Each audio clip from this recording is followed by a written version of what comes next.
My name is Dhiraj Shah. I'm President and CEO at AVAP Incorporated. AVAP is an IT services organization, and where we differentiate ourselves really is around the services we provide around our customers. The foundation of our company is around what I call the product, the people, and the process. The people meaning the people that work at this organization and have shown the growth, and the people we work with, our customers. The process is really we carry an outcome-based approach. That approach has helped differentiate us from the rest of organizations that are competitively in this space, and has allowed us to build some products which are turnkey solutions and allow our customers to take advantage of automating their business processes. We're based out of Islin in New Jersey. We currently employ about 30 people, a lot of them domestic in our local region, and we have some solid goals for growth. So what are those goals? Sure. Some of the goals include internally to empower people to think like an entrepreneur. There are some basic fundamentals if you think about as an entrepreneur, and which you lose when you kind of get caught in the 9 to 5. My past was I worked at Johnson & Johnson, and I worked at another organization that's a software company. And going there day to day, I was losing my ability to think creatively. And one of the things that we've done is really enable our people to not be caught in that 9 to 5 box. People have different work hours. Moms go and attend their kids' soccer games at 3 o'clock if they have to. But we really encourage creativity and innovation. Something that's at the core fundamentals. So our goal really is to empower that across the entire organization and bring it into our customers. So if you saw that sort of tamped down, how do you reinvigorate that? Fear plays a major role. As we know, as we get older, we become more vulnerable. So I think as you get used to a system, you lose that ability to creatively think. And the way you get past that is, again, changing the environment, changing the culture. That doesn't just, having parameters. So we have a very good human resources initiative that really rewards behavior, your behavioral attitude towards innovation, because that's a lifeline of our organization. We've come up with 7 new innovative products in a product that's saturated with companies that do the same thing. As you might have heard, IT services, there's a million companies that do that. But every employee that comes out with those ideas is an entrepreneur, and we reward that behavior. So they get encouraged, they want to take that forward, and they believe that, I don't want to contain myself in that box. I really think that everybody has creativity, but it's just recognizing, encouraging it as an entrepreneur, and that's a part as a leader, as a manager, so the people in an organization are able to drive that behavioral attitude deep within the organization.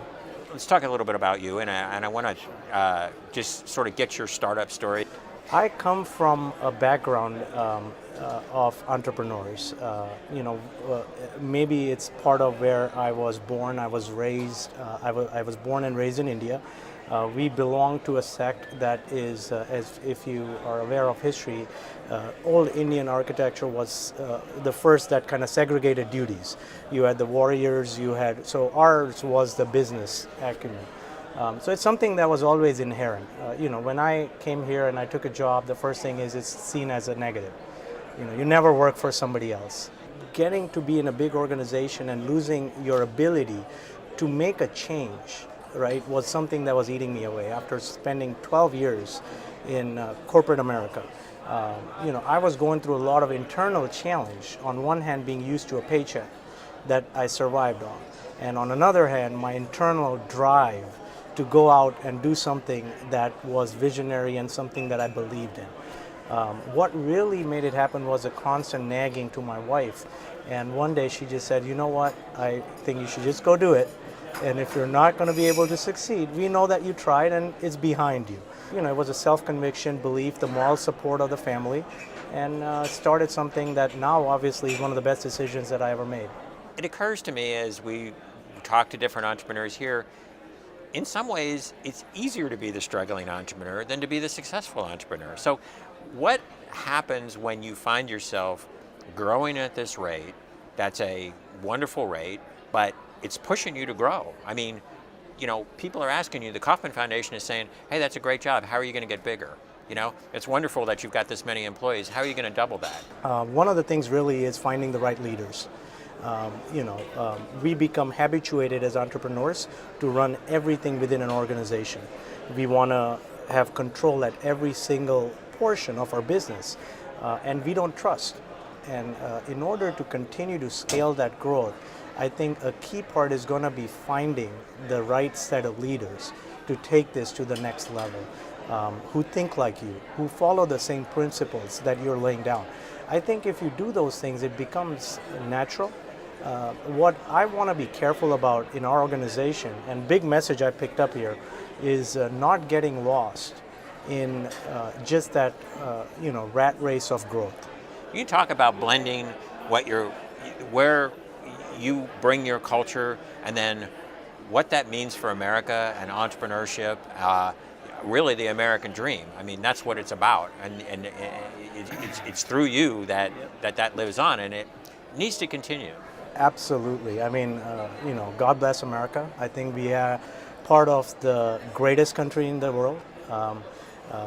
If I hadn't got an opportunity to be here, I don't think the success I've achieved would be possible anywhere else in the world. Free enterprise is something that really is heartblood of our country. And I think, that's something that, we encourage. I think going back to your question about where the immigration comes in, and I think as first generation immigrants, I think you go back and trace history, whether it was coming back from England in the 1800s, the Irish, the Italians. The first generation always works very hard. Tom Friedman in his book, last chapter, resonates with me, clearly talks about this. He says, when I was growing up, my parents told me, don't waste that plate on your food, because somebody in India and China is dying of hunger. He says, I tell my kids, make sure you're paying focus and attention in school, because somebody in India and China is going to take your job away. And that's the issue we're faced with today. I think the motivation that we come with to the country, and we have, because we've seen the life that's so hard. We see what you have to go through just to earn $1. How much labor goes beyond that. How many people that are not doing well. We take a lot of things for granted in America. And I think that's the big difference I see. And part of it really is, a lot of our business is local, is fostering growth here. We export services. So we service clients in Middle East and bringing in revenue coming into the United States. If I'm around people that have that right spirit, it will change. Coming back into the immigration, the first generation, that's a natural thing you'll never change. That's what's really driving our economies here. But the bigger question is, and I don't have the answer to, is how do we change that? How do we make kids who are going to school here focus on math and physics instead of a beer festival? Not in the wrong sense, but really. But that's a much bigger challenge as a society that we face today. Are there moments that you remember that maybe with another associate or client that sort of you keep with you, that you carry with you, and you think, this is what sustains me? Absolutely. I mean, day in and day out, the thing that takes me home now is not just the financial rewards, but really the changes in lives, right? I work with a very close group of people. We are all pretty much family to each other. And we celebrate great times together. I look at business not purely from a business perspective, but really as an extension of your social values. And I think those social values can have a tremendous impact if we inculcate that into our corporate world. Very nice.